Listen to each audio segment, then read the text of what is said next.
बाप और बेटा रूहुल कुद्दुस के नाम पर आमीन। जिंदा खुदावंद का जिंदा कलाम।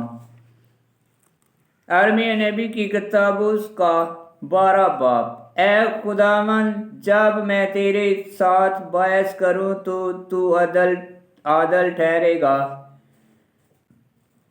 तो भी मैं इस अमर की बाबत तुझसे बात करूंगा, शरीरों की राह क्यों कामयाब होती है और सब बेवफाई से मामला करने वाले क्यों आराम में रहते हैं। तूने उन्हें लगाया तो उन्होंने जड़ पकड़ी और बड़े और फल लाए, तो उनके मुंह में तू नजदीक है पर उनके बातन से दूर है। लेकिन ए खुदावंद, तू मुझे जानता है, तू मुझे देखता और मेरे दिल को परखता है कि आया मैं तेरी तरफ हूँ या नहीं। उन्हें भेड़ों की मानद ज़िबा के लिए जुदा कर और कत्ल के दिन के लिए उन्हें मखसूस कर। मुल्क कब तक नोहा करे और तमाम मैदान की सब्ज़ी सूख जाए बाशिंदों की बदी करने के सबब से।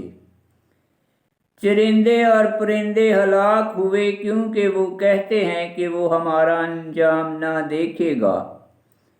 अगर तू प्यादों के साथ दौड़े तो वो तुझे थकाते हैं, तो घोड़ों की कैसी बराबरी करेगा। अगर तू सलामती की सरजमीन में खातर जमा ना करे तो तू उर्दन की झाड़ियों में क्या करेगा।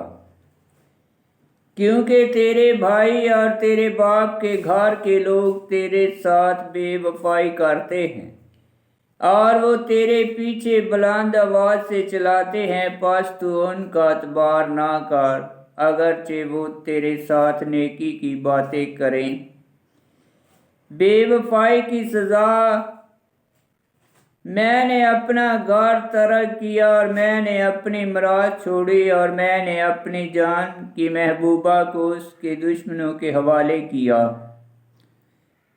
मेरी मुराद मेरे लिए जंगल के शेर की मानद होगी। उसने मेरे खिलाफ आवाज़ बुलंद की, इसलिए मैंने उससे नफरत की। मेरी मुराद मेरे लिए अबलग परिंदा है, शिकारी परिंदे हर तरफ उसके गिरद हैं। आओ जमा हो ए तमाम सहराई दरिंदों, खाने के लिए आओ। बहुत से चरवाहों ने मेरे ताकिस्तान को खराब किया और मेरे हिस्से को पमाल किया और मेरे दिल पसंद बकरा को वरान बियाबान बनाया। उन्होंने उसे वरान किया, वरान होकर वो मेरे पास नाला करती है। तमाम मुल्क वरान हो गया तो भी कोई उसे खातर में नहीं लाता। बियाबान की तमाम बुलंदियों पर गारत गार आए हैं, क्योंकि खुदावंद की तलवार मुल्क के इस किनारे से लेकर मुल्क के उस किनारे तक निगल जाती है और किसी बशर के लिए सलामती नहीं। उन्होंने गंदम बोई पर कांटे काटे, उन्होंने मेहनत की पर कुछ नफा ना हुआ। खुदावंद के गजब के भड़कने के सबब से तुम अपनी पैदावार से शर्मिंदा हो। खुदावंद यूं फरमाता है, मेरे सब बुरे हमसायों के खिलाफ जो उस मिरास को छूते हैं जो मैंने अपनी उम्मत इसराइल को विरासत में दी थी, देख मैं उन्हें उनकी सरजमीन से उखाड़ूंगा और यहूदा के घराने को उनके दरमियान से निकाल फेंकूंगा।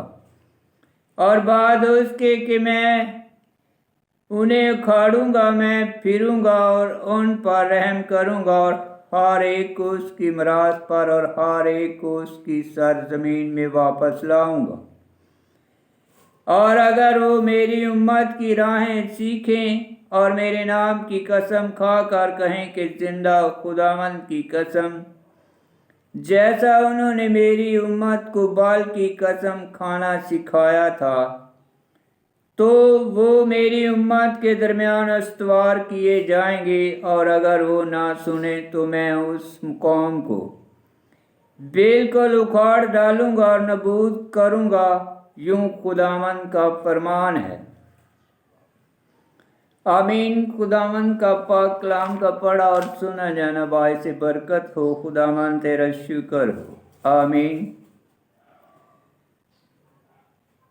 ارمیہ نبی کی کتاب اس کا 12 باب کی 3 آیت میں لکھا ہے، لیکن اے خداوند تو مجھے جانتا ہے، تو مجھے دیکھتا اور میرے دل کو پرکھتا ہے کہ آیا میں تیری طرف ہوں یا نہیں۔